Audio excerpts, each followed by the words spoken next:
Hi, my name is Estrella Flores, and I will be auditioning using the monologue History Lesson by David Lindsay Abair. And what's interesting about George Washington, and not many people know this about him, is that he wasn't just the first father of our country, no, he was actually the father of the first set of septuplets born in the United States. Yeah. Martha gave birth to 7 children in September of 1776. Now, 5 of the children were very badly behaved, so they were sold into white slavery, while the other 2, Maxwell and Hortense, died tragically in the Potomac while trying to fetch their father's wooden teeth, which had fallen out after he tried to beat a seagull with a canoe paddle. Oh, for those of you just joining us today, my name is Maggie, and today is actually my last day here at Mount Rushmore National Memorial. There have been some cutbacks in the Park Service, so I've been let go, which in my opinion is a huge loss to tourists like yourselves with a hunger for history, because I'm what they like to call in the industry a font of knowledge. Now, if you look to your right, you'll see the beloved Thomas Jefferson.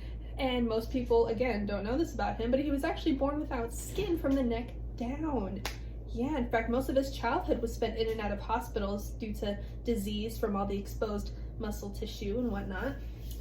Oh, I'd like to take this opportunity to say if any of you guys have any questions, please feel free to raise your hand and shove it up your ass. That's just the kind of mood I'm in today.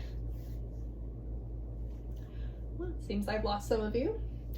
That's alright, it's much more intimate this way, isn't it? I personally don't have a problem with intimacy, just saying, unlike a certain Victor Collins.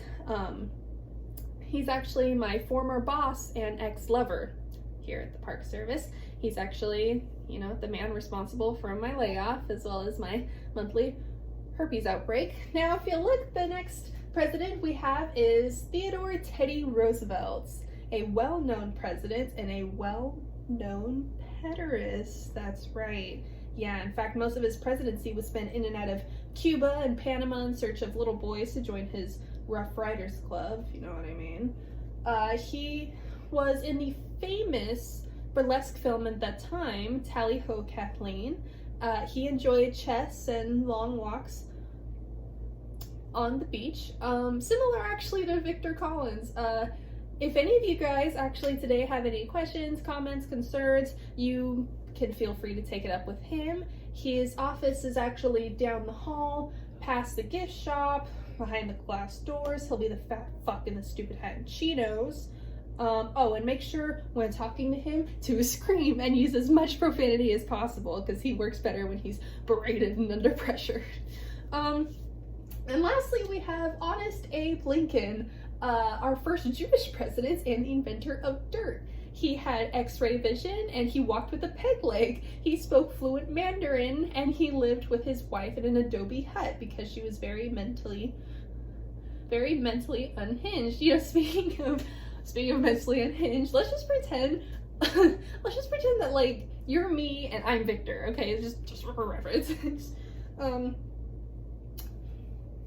Gee, Maggie, it's nothing personal. I mean, I had to fire someone. And heck, I was gonna break up with you anyway. You're extremely passive-aggressive, and that's just not the kind of person that I want to spend the rest of my life with. So really, this was like killing 2 birds with 1 stone. Hey, does anybody have a stone? Let's just throw it at Victor right now. Come on, let's just do it.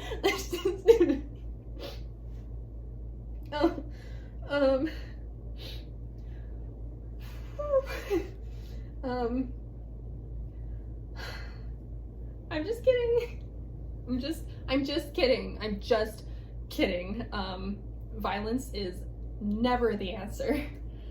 Which was well said by our 38th president, Cheetah Rivera. Oh, I assume you guys have somewhere to go. Enjoy your stay here at Mount Rushmore National Memorial, the only memorial in the U.S. made entirely out of cheese. Thank you.